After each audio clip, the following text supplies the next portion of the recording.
Yawning, I'll never know as we get down in the road below. Caught up in an overflow. Night ends are gone. Why you look at me? Set on fire. Halo, Assalamualaikum warahmatullahi wabarakatuh. Kembali lagi ke channel aku, Dian Azra. Nah, di video kali ini kita akan lagi bahas-bahas tentang soal-soal SKB yang biasanya keluar di ujian seleksi kompetensi bidang, khususnya formasi kebidanan. Tapi sebelum kita ke videonya, lebih baik teman-teman tekan dulu tombol subscribe di bawah dan bunyikan notif loncengnya supaya tidak ketinggalan video-video terbaru dari aku. Ditunggu ya. Oke, terima kasih bagi teman-teman yang sudah tekan tombol subscribe di bawah dan sudah menekan bunyi lonceng. Langsung saja kita ke soal yang pertama. Jadi ini sesuai dengan permintaan teman-teman, bahwasanya tambahin dong Kak soal-soal tentang KPSP, Kak jelasin dong KPSP-nya itu gimana. Jadi ini aku tambahin soal-soal tentang KPSP. Oke, langsung saja ke soalnya. Seorang bayi laki-laki umur 1 tahun dibawa ibunya ke posyandu untuk penimbangan. Hasil anamnesa, bayi belum bisa berjalan. Hasil pemeriksaan kesadaran komposmetis, berat badan 9 kg, panjang badan 75 cm, suhu 36, pernapasan 32 kali per menit. Hasil jawaban iya pada kuesioner pra-screening perkembangan atau KPSP berjumlah 7. Kesimpulan tumbuh kembang apakah yang tepat pada kasus tersebut? A. Pertumbuhan normal dan perkembangan menyimpang. B. Pertumbuhan normal dan perkembangan meragukan. C. Pertumbuhan kurang dan perkembangan meragukan. D. Pertumbuhan dan perkembangan tidak normal. Dan E. Pertumbuhan dan perkembangan sesuai usia.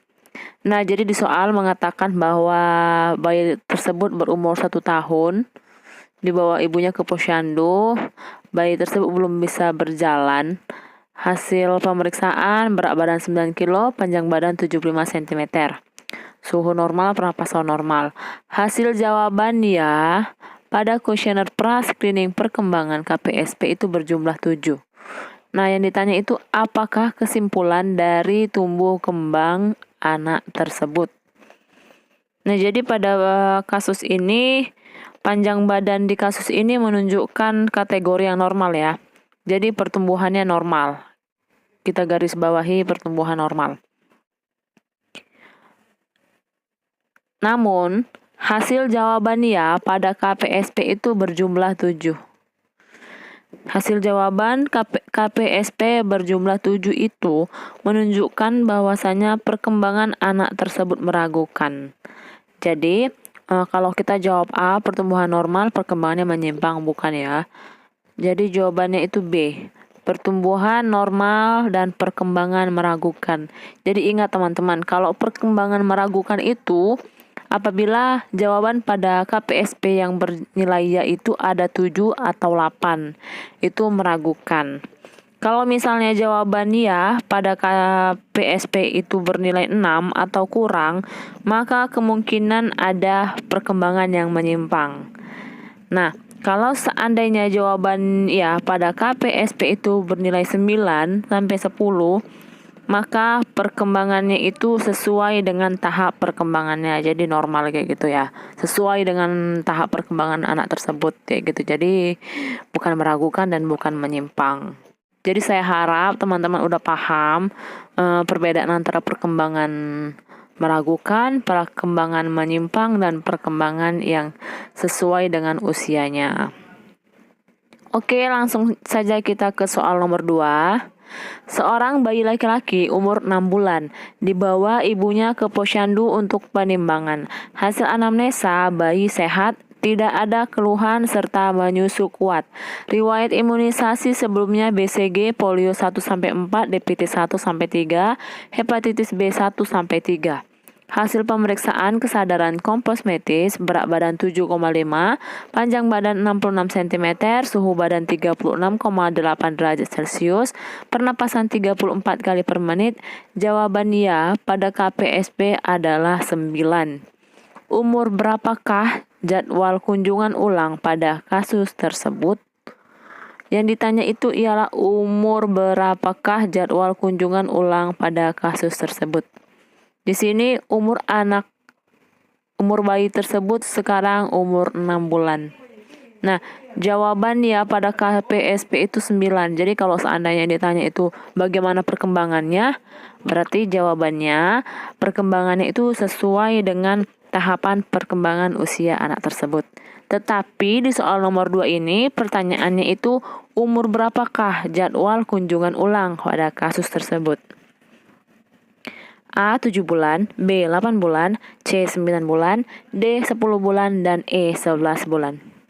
Jawabannya ialah C, 9 bulan. Kenapa 9 bulan? Jadi gini, evaluasi perkembangan pada bayi ketika usia 3 sampai 24 bulan itu dilakukan setiap 3 bulan 1 kali. Nah, jadi ketika sekarang umur bayi 6 bulan, berarti 3 bulan ke depannya itu kan waktu umur 9 bulan. Jadi kalau secara gampangnya kayak gini, 6 bulan tambah 3, kayak gitu, 6 tambah 3. Berarti kan hasilnya 9 bulan ya. Jadi jawabannya itu C, 9 bulan. Karena 3 bulan ke depan, kayak gitu. Nah, sedangkan untuk usia yang 24 sampai dengan 72 bulan, itu dilakukan setiap 6 bulan 1 kali. Untuk pertumbuhan evaluasi dilakukan tiap 1 bulan 1 kali, dan itu biasanya bisa dilakukan di posyandu kayak gitu. Jadi ini saya ulang kembali lagi supaya teman-teman lebih paham, atau penjelasan saya tadi emang kecepatan. Ini saya ulang dengan secara lambatnya, dan mungkin teman-teman bisa sudah lebih paham lagi. Kalau seandainya untuk mengevaluasi perkembangan pada bayi, ini ingat ya, evaluasi perkembangan. Evaluasi perkembangan pada bayi usia 3 sampai dengan 24 bulan itu dilakukan setiap 3 bulan 1 kali. Jadi kalau misalnya umur bayinya sekarang 5 bulan, berarti ketika umur 8 bulan, bayi tersebut diperiksa lagi evaluasi perkembangannya. Nah, sedangkan untuk usia yang 24 sampai dengan 72 bulan, untuk mengevaluasi perkembangannya itu dilakukan setiap 6 bulan 1 kali. Jadi misalnya ketika bayinya sudah berumur 24 bulan, kapan lagi bayinya mau dievaluasi perkembangan? Jawabannya itu ketika bayi berumur 30 bulan. Nah, kalau seandainya untuk pertumbuhan evaluasi dilakukan setiap 1 bulan 1 kali, dan biasanya itu dilakukan di posyandu kayak gitu. Oke, saya harap teman-teman udah paham. Kita langsung saja ke soal nomor selanjutnya. Bidan melakukan pendataan ke desa. Didapatkan seorang perempuan umur 48 tahun mempunyai anak ketiga. Pada saat dilakukan pendataan, ibu mengatakan menggunakan alat kontrasepsi suntik selama 7 tahun. Hasil pemeriksaan KU baik, tekanan darah 120/80, nadi 90, pernapasan 24 kali per menit, suhu 36. Rencana asuhan apakah yang paling tepat dilakukan pada kasus tersebut? A. Tidak melakukan intervensi apapun. B. Memberikan pujian atas usaha ibu. C. Melakukan koordinasi dengan kader. D. Konseling penggantian jenis kontrasepsi. Dan E. Mengingatkan untuk kunjungan ulang penyuntikan. Jadi di soal mengatakan bahwa ada seorang ibu umur 48 tahun mempunyai anak 3. Dilakukan pendataan, ibu mengatakan menggunakan alat kontrasepsi suntik selama 7 tahun. Hasil pemeriksaan KU baik, tensi normal, nadi normal, pernapasan dan suhu normal. Rencana asuhan apakah yang paling tepat dilakukan pada kasus tersebut? Saya memilih jawaban D. Konseling penggantian jenis kontrasepsi. Kenapa? Karena penggunaan kontrasepsi hormonal, kontrasepsi suntik dalam jangka waktu yang panjang, lebih dari 3 tahun itu bisa dapat menyebabkan beberapa efek samping. Misalnya menurunnya kepadatan tulang, atau bisa jadi menyebabkan keputihan, vagina menjadi kering, dan efek-efek samping lainnya kayak gitu. Jadi kalau teman-teman punya klien penggunaan akseptor KB yang sudah lama pemakaian, bahkan lebih dari 3 tahun, sebaiknya dianjurkan untuk istirahat dari keterpaparan kontrasepsi hormonal. Dan sebaiknya anjurkan untuk cara mengganti dengan kontrasepsi yang non-hormonal. Jadi saya jawab dengan jawaban D. Oke, langsung saja kita ke soal nomor 4. Bidan melakukan pendataan ke desa. Didapatkan seorang perempuan umur 48 tahun mempunyai anak 3. Pada saat dilakukan pendataan, ibu mengatakan menggunakan alat kontrasepsi susu 6 batang. Hasil pemeriksaan KU baik, tekanan 120/80, nadi 90 kali per menit, pernapasan 24 kali per menit, suhu 36. Berapa lama efektivitas kontrasepsi pada kasus tersebut? A. 1 tahun, B. 2 tahun, C. 3 tahun, D. 4 tahun, E. 5 tahun. Jadi di sini soal mengatakan bahwa ada seorang ibu umur 44 tahun mengatakan bahwa menggunakan alat kontrasepsi susu 6 batang. KU-nya semua baik, dan yang ditanya di soal ialah berapa lama efektivitas kontrasepsi pada kasus tersebut. Saya jawab E. 5 tahun. Karena ini termasuk golongan Norplan ya. Dan yang seperti kita ketahui sendiri itu Norplan terbuat dari bahan silastik medis yang fleksibel, di mana kedua ujungnya itu ditutup dengan penyumbat sintetik yang tidak mengganggu kesehatan klien. Setelah penggunaan 5 tahun, masih memiliki sekitar 50% bahan aktif levonorgestrel yang belum terdistribusi ke jaringan interstitial dan sirkulasi, sehingga Norplan direkomendasikan untuk jangka waktu 5 tahun. Oke, langsung saja kita ke soal yang terakhir. Seorang perempuan umur 19 tahun datang ke BPM untuk menunda kehamilan. Hasil anamnesa telah menikah 2 bulan yang lalu. Hasil pemeriksaan KU baik, tekanan darah 120/80, nadi 90, pernapasan 24, suhu 36,7, dan plano tes negatif. Bidan telah melakukan informed choice pada klien mengenai alat kontrasepsi. Tindakan apakah yang paling tepat pada kasus tersebut? A. KIE, B. Konseling, C. Informed consent, D. Pelayanan kontrasepsi, dan E. Memberitahu jadwal kunjungan ulang. Jadi di soal di sini mengatakan ada seorang perempuan umur 19 tahun mengatakan untuk menunda kehamilannya. Hasil plano tes negatif ya.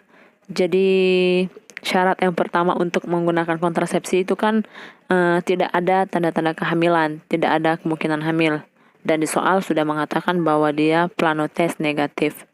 Jadi di sini bidan telah melakukan informed choice pada klien mengenai alat kontrasepsi. Tindakan apakah yang paling tepat pada kasus tersebut? Jadi, tindakan yang paling tepat setelah kita memberi informed choice kepada klien untuk menggunakan alat kontrasepsi, maka tindakan selanjutnya itu kita seharusnya memberi informed consent, yaitu C. Jadi, informed choice itu ialah kayak kita kasih kasih pilihan ke klien kita. Misalnya apa-apa saja itu jenis-jenis KB, manfaatnya, efek samping, indikasi, dan kontraindikasi. Nah, setelah klien memilih untuk memakai salah satu jenis kontrasepsi, lalu kita sebagai tenaga medis memberikan informed consent, misalnya dia ingin menggunakan AKDR. Nah, di situ kan memerlukan informed consent. Jadi kita minta tanda tangan ke pasien bahwasannya emang persetujuan dari ibu dan bahkan dari suami, dan nanti di situ juga ada tanda tangan kita. Itu emang ada formulir informed consent untuk penggunaan akseptor KB yang baru ya. Oke, cukup sampai di sini penjelasan saya, dan sharing-sharing soal tentang kebidanan. Nanti kita lanjut ke next video, dan saya harap teman-teman paham atas penjelasan yang telah saya jelaskan, dan semoga teman-teman bisa mendapatkan hasil yang memuaskan. Oleh karena itu, perbanyak latihan soal dan gunakan physical distancing kamu dengan sebaik-baiknya. Dan thank you for watching. Jangan lupa klik subscribe dan jangan lupa tekan tombol lonceng dan like video ini dan share video ini ke teman-teman kamu. Bye bye.